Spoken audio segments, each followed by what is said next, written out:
வணக்கம் வணக்கம் வணக்கம் வணக்கம் வணக்கம் வணக்கம் வணக்கம். என்னப்பா எல்லாரும் நல்லா இருக்கீங்களா?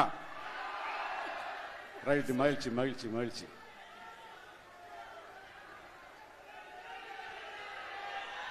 புரியல, இருங்க இருங்க இருங்க பேசிடுவோம். இப்ப என்னன்னா, இந்த படம் ஏன் இட்லி கடன் பேர் வச்சாங்கன்னு நிறைய பேர் என்னை கேட்டே இருக்காங்க. நான் மெட்ராஸுக்கு சினிமாவுக்கு போன வருஷம் பிறந்தவர் தான் தனுஷ். நான் மெட்ராஸ் போய் அசிஸ்டண்டா சேர்ந்துட்டேன். அந்த வருஷம் தான் அவர் பிறந்தார்.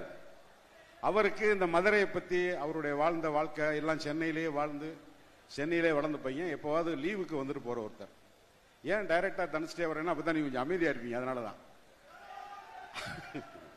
முதல்ல பாரதி ராஜா, இளையராஜா எல்லாம் தேனி பக்கத்துல இருந்து சென்னைக்கு போனப்ப ஒரு பாட்டு வரி வரும். தேவாரம் ரோட்டு வழி தேனிச்சந்த போற வண்டி போடி வெளி போனோம்னா ரோடு ரொம்ப மோசமப்பா, பத்திரமா கொண்டு போனா நான் பருத்தி கொட்டை வாங்கி தரேன். போடிங் தேவாரம்ங்கிறது ஒரு ஊர் பேரு, போடிங்கிறது ஊர் பேர் உங்களுக்கு தெரியும். அந்த ரோடெல்லாம் ரொம்ப மோசமா இருக்கும். அந்த ஊரோட அருமையை பெருமையை அங்கிருந்து வந்தவங்க சினிமாவில் பெரிய ஆளாகும்போது சொன்னாங்க. அதே மாதிரி அங்கே இருக்கிற சங்கராபுரத்துல இருந்து ஒரு இளைஞர், அவங்க அப்பா போய் அங்கே அசிஸ்டன்ட் டைரக்டர் ஆகி டைரக்டர் ஆனதுக்கு அப்புறம் இப்போ அவர் ஹீரோ ஆகி வந்துட்டார். இதுல முக்கியமான விஷயம் இந்த இட்லி கடையில் சொல்ல போறது என்னன்னா, தனுஷுங்கிற நடிகர் ஆரம்பத்தில் அறிமுகமாவது எல்லா படத்திலையும் அப்பங்களை திட்டாத திட்டே கிடையாது. மொத்தத்தின் திட்டி தீத்துருவார். அப்பன் தான் எதிரியாவே இருப்பான். அப்படித்தானா? அது இப்ப என்ன ஆயிடுச்சு, பரிணாம வளர்ச்சியில வர வர வர கரெக்டா ஒரு ஃபேமிலி எமோஷன்னா என்ன, ஒரு அப்பனோட கேரக்டர் என்ன, ஒரு அப்பனுடைய கேரக்டர், அந்த எமோஷனை நம்மளை எவ்வளவு தூரம் நம்ம உள்வாங்குறோம். ஒரு ஃபேமிலிக்குள்ளரையே நம்ம எமோஷனலா கனெக்ட் ஆகாத போது நம்ம எங்க சொசைட்டியை பத்தியோ ஒரு நாட்டை பத்தியோ கவலைப்பட போறோம். முதல்ல குடும்பத்துல அப்பா அம்மா, இந்த உணர்வுகளை ஒழுங்கா கனெக்ட் ஆகணுங்கிறதுக்காகத்தான் அதை வாழும் போதே இருக்கணும். அப்பா அம்மா உயிரோட இருக்கும் போதே அந்த கடமையை நம்ம செய்யணுங்கிறதான் அடிப்படையா வச்சுதான் ஒரு இட்லி கடை. இந்த இட்லி கடைக்கு நல்ல வேலை நான் சென்னையில் உலர தெரிஞ்சு. எப்படி அவர் இட்லி கடன் பேர் வந்துச்சுன்னா, அவங்க தாத்தா வீட்டுக்கு போகும்போது பூ பறிக்கிறது. இப்ப நம்ம மதுரை மல்லியை பத்தி பேசணும். திருச்சுழி, அருப்புக்கோட்டை, மல்லாங்கனர் பக்கத்துல தான் நமக்கு மல்லிகைப்பூ பூத்து மதுரை மல்லின்னு பேர் வந்துருக்கு. அங்க மதுரை மல்லியை எடுத்து கொண்டு போய் கொடுத்தா காசு கிடைக்கும் இல்லையா? அது மாதிரி அவங்க தாத்தா வீட்டுக்கு போகும்போது அங்க ஒரு இட்லி கடை. அந்த இட்லி கடையில 2 இட்லி வாங்கி சாப்பிட்றது அவருடைய பெரிய கனவு. இப்பவே அவர் ரொம்ப குண்டா இருக்காரு. அப்ப எவ்வளவு ஒல்லியா இருந்திருப்பாருன்னு பாத்துக்கோங்க. அப்ப போய் பூ பறிச்சு, அதுல பாட்டி வீட்டுல காசு கேட்க கூடாது, அதுலயும் ஒரு சுயமரியாதை. இதெல்லாம் ரொம்ப மோட்டிவேட்டடா விஷயத்துக்காக சொல்லுவாரு. அந்த வயசுலயே போய் பாட்டி வீட்டில் ஒரு 10 பைசா, அரைனா 3/4 ரூபா கேட்டா கொடுப்பாங்கல்ல, தென்னம் கேட்டா. ஆனா நம்மளே உழைச்சு நம்மளே வாங்கணும்னு பூ போட்டு அந்த காசுல போய் 4 இட்லி வாங்கி சாப்பிட்டு, அதுக்கு ராத்திரிலாம் கனவு காண்றது 4 மணிக்கு எந்திரிச்சு அங்க போய் சாப்பிடணும் இட்லின்னு. அப்படி ஒரு இட்லி கடையை தான் இப்படி பண்ணா எப்படி இருக்குன்னு பேசி, அதனால இட்லி கடை. இந்த இட்லி கடை எப்படி அப்பனுக்கும் மகனுக்கும் இருக்கிற ஒரு பாச பிணைப்பு. உயிரோடு இருக்கும்போது அப்பனை பத்தி புரியலையே, உயிரோடு இருந்தப்போ நம்ம அப்பாவை பார்த்திருக்கலாமே. அதை தான் இந்த படத்தின் மூலமா உங்களுக்கு சொல்ற செய்தி. ஒரு காலத்தில் அப்பாவை திட்டியே படம் எடுத்தவர் இப்ப அப்பாவோட அருமையை பார்க்கிறாரு. இந்த தலைமுறை இருக்கிற உங்களுக்கு அது மிக மிக முக்கியமான ஒரு விஷயமா நான் கருதுறேன்.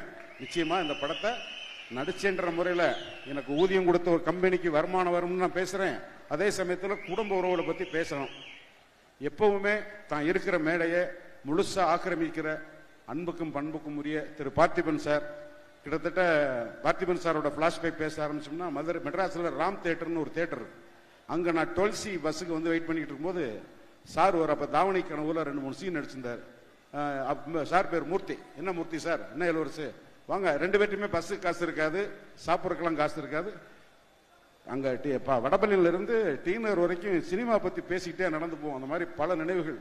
பாக்கியராசோட அசிஸ்டன்ட் டைரக்டரா இருக்கும்போது இப்ப எல்லாரையும் ஒரு அடையாளம் கொடுத்து எங்களுக்கு எல்லாத்துக்கும் ஒரு பெரிய அங்கீகாரத்தை கொடுத்தது நீங்க தான். இந்த படத்தையும் நீங்க குடும்பத்தோடு தியேட்டர்ல பார்க்கணும். அன்புக்குரிய தம்பி அருண் விஜய், உங்க அப்பா என்னோட மோஸ்ட் ஃபேவரட் ஹீரோ தம்பி. அப்ப ரஜினி சார் வந்ததுக்கு அப்புறம் நான் ரஜினி சார் தவிட்டு விஜயகுமார் சார் விட்டுட்டேன்.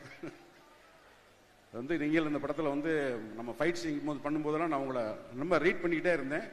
நான் ஒரு கேரக்டர் ஆர்டிஸ்டா எனக்கு என்னோட பர்சனல் ஈகோ எதுவுமே இருக்காது. என்னுடைய கேரக்டர் என்ன அதுக்குள்ள போயிடுவேன். பட் ஒரு ஹீரோவா இருந்துட்டு இதுக்குள்ள உள்ள வர்றது ரொம்ப சிரமம். நீங்க அதை அழகா அடாப்ட் பண்ணிட்டு அருமையா உள்ளர போனீங்க.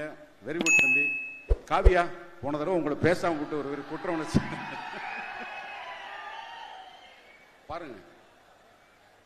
Cameraman, art director Riyaz sir, assistant directors Pandi, Meena, managers எல்லாம் யாரும் இங்க வரல. அவங்க எல்லாத்துக்கும் இன்னொன்று ராஜா. ராஜா வணக்கம் ராஜா. ராஜா வா ராஜா, கொஞ்சம் வா. இல்ல இல்ல உன்னை பத்தி சொல்லணும், இல்ல வாயா, இங்க வாங்க. இவர் வந்து பேர் ராஜா. இவர் இருங்க, ஏன் எங்க ஓடுறீங்க? தனுசுக்கு சாப்பாடு சமைக்கிறார்களே, எங்களுக்கு சூப்பரா சமைச்சு கொடுத்து ரொம்ப ருசியா வச்சுக்கிட்டு நான் சொல்லிட்டேன், ராஜா உன்னை நான் கல்யாணம் பண்ணிக்கிறேன் ராஜா, தயவு செஞ்சு ஓரின சேர்க்கையா பரவாயில்ல, நீ ரொம்ப நல்லா சமைக்கிறேன். இவர் வந்து கிட்டத்தட்ட ஒரு 20 வருஷமா எனக்கு தெரியும்.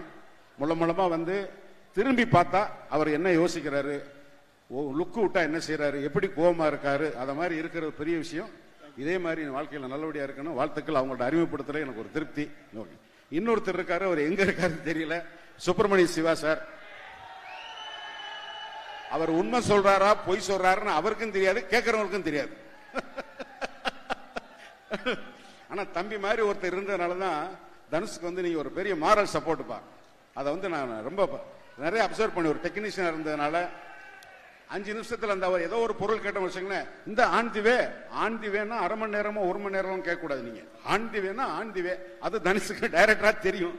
இந்த ஒரு கோட்பாடு வந்து இந்த படத்துல வந்து ஒவ்வொருத்தரும் அவங்கவுங்க பொறுப்பை இன்வால்மெண்டா செய்யறதுக்கு முக்கியமான காரணம் தனுஷோட இன்வால்மெண்ட். அதை உங்களுக்கு எல்லாம் சொல்றது ஒரு ஹீரோவை சம்பிரதாயமா பாராட்டணுன்றதுக்காக அல்ல. நீங்க வளர்ற தலைமுறை எந்த தொழில் பண்றீங்களோ, நீங்க என்ன வேணாலும் இருக்கலாம், அதுல உங்களை முழுசா ஈடுபடுத்திக்கிட்டீங்கன்னா நீங்க வந்து வெற்றியாளர்களா இருப்பீங்கிறதான் இந்த படத்தின் மூலமாகவும் உங்களுக்கு பிடிச்ச ஹீரோ மூலமாகவும் நல்ல சொல்ல செய்தி. வாய்ப்புக்கு நன்றி, வணக்கம்.